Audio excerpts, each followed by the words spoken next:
Hey guys, GHAZZY TV here with another last Epoch video, and in this one, I'm going to be a little bit more specific with my plans for the current starter. I made a video talking about my generic plans, uploaded at the same day as I record this actually.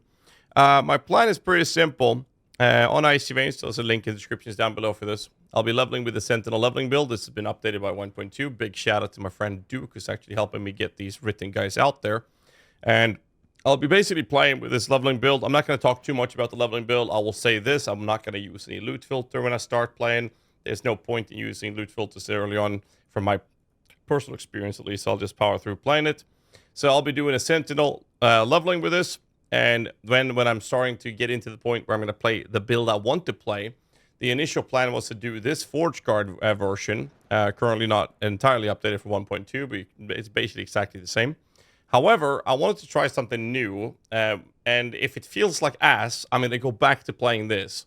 But I wanted to show you the planner, and I'll leave a link in the descriptions down below for the planner for that, as well as the build guide. It's all available there. So this is the default revert back that I'll be playing. There's a planner here in this guide as well. The only downside to this is that the change to the Paladin tree is this node here is behind the chain after this the changes. So that one is basically the big change around here. But what I'll be doing first is I want to try one of the new things that's happening in the 1.2 cycle. And that is actually two things. Not one thing, two things. Three, actually. There's more smaller things, but two major ones. One is using this body armor. Mantle of the Pale Ox, which gives me some healing effectiveness and a little bit of armor. So I'll lose some armor compared to the original planner, which is using a champion's thingy. And we're going to run attunement stacking still with increased HP. So what this one does is redirecting damage that you take to your highest health minion for better mitigation and survivability. It also gives you health, increased health for you and your minions, which is quite extensive. You get tons of HP from this. This is a common random drop, by the way.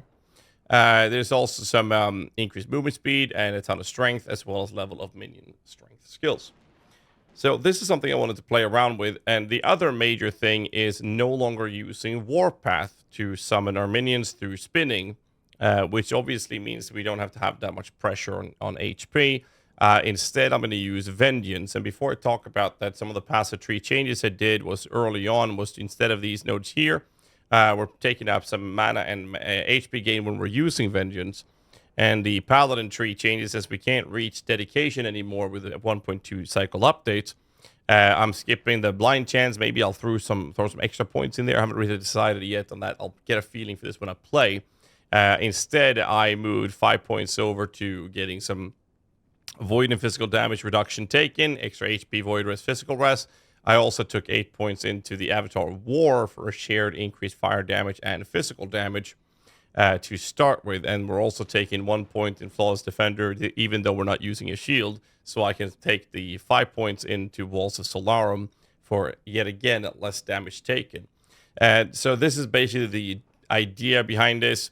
We'll test it out. My main concern with this is actually going to be survivability. Because the good thing that Warpath brings to the table is being able to not need to be in melee range. You just stay at far distance, you spin, you summon your weapons. It's very comfortable. But I want to try this and see how it feels. And like I said, if it fails, we'll just revert back to the default way of what we're planning to do, which is Warpath. So solving it is not going to be a problem. The gear is very similar. It's almost exact same pieces. Instead of having focus on manifest armor and the helmet, we're actually focusing on attunement on the helmet. That's one of the changes. Resistance is a little bit tweaked in the gear and compared to the planner. We don't need to have the mana cost relic, for example. Instead, we use resistance relics.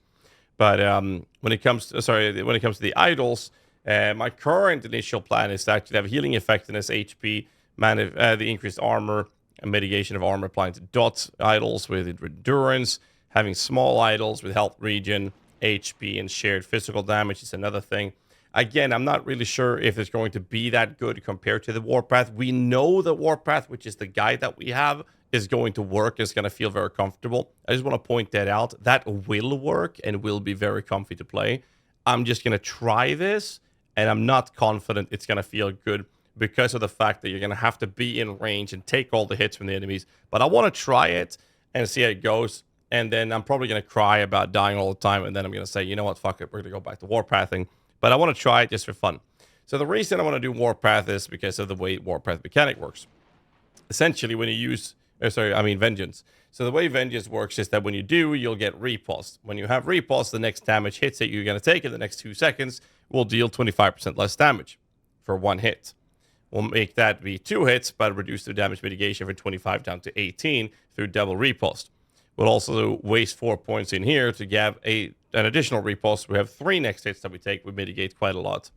However, the main part of Vengeance, instead of Warpath, is to summon our minions. That means 1 point into the arsenal to get Blade Assault, which gives Iron Blade chance, 20% chance. And then 2 points into Winged Steel, unless you have 80 attunement, at which point you just need to have 1 point in here. This makes it have up to 80% based on our attunement as using Iron Blade. That gives us 100% chance, so every time we shoot out or attack with Vengeance, we'll use Iron Blade, and we do get the repulse. And then because of that, we have 40% chance through Weapons Reprisal to summon a Forged Weapon. So that means every time we hit, there's a 40% chance to summon a Forged Weapon. We're also going to be running Blade Wall. So this gives us 1+ parry chance per weapon, which I believe is going to be 12. So that means that every time we attack, we'll increase parry chances. We have less damage taken through repulse and all those mitigations. We're also going to do 1 point Executioner to pick up Bolster, which is going to make us take... every time we hit an enemy with Vengeance, for the next 2 seconds, we're going to have 50% increased armor and 6% less damage taken. So there's tons and tons and tons of layers of less damage taken modifiers. So I think that once we are hitting something, we are going to have extremely good defenses. The problem with this is that we're in melee range. We can't always attack something, because we cannot always tank everything. And that's one of the biggest problems with a build playstyle like this is going to happen. The other approach to this is obviously that the Warpath build will allow you to pre-summon your weapons before a fight starts, or the boss, for example.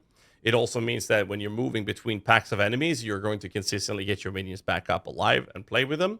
Whereas the Vengeance approach, which is what I want to try, is going to require us to always be hitting something. Otherwise, you're not going to summon your weapons. So you can't precast anything. When you're moving between packs, it's not like you're making sure your army is all there topped off. Instead, you just have to get to the next pack of enemies, get into the face of them, take damage, and then dish out your damage to summon your weapons, right? So I'm a little concerned about it, but I want to try it out because of the Iron Blade Weapons Reprisal, all of these things being new to the 1.2 cycle. I do like the idea of it, so theoretically it should work, but the feeling of it might be terrible compared to how comfortable Warpath summoning is. So that's basically my plan. I'll leave a link in the description down below to the planner of this. I've thrown together what I believe is going to be the play. Again, if it doesn't work, go Warpath, just revert back to this, and you'll have a good time, which is basically what I'm going to do. But I'll be trying this out, and maybe we'll do some tweaks as we play. But that's basically all I have for you with this video. Hope you guys enjoyed it. Make sure you hit the like button, subscribe for more content and all that. It supports the channel a lot. I'll see you guys in the next one. Till then, stay safe. Keep rocking.